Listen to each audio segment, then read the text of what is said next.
Ola din nou și ea face vlog. Pentru că acum v-am promis că să filmez când merg la casa întoarsă și acum mergem la casa întoarsă.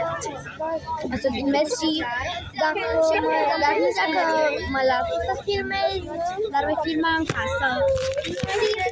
A picat pe borsetă. Da. Așa că revin când o să ajungem în casa întoarsă.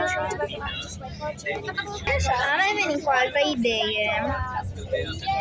Să postăm acest videoclip și apoi vom reveni când ajungem.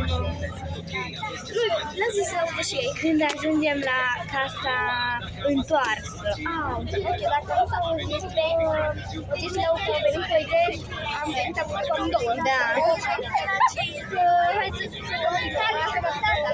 vom continua a treia parte. Când ajungem la casa întoarsă.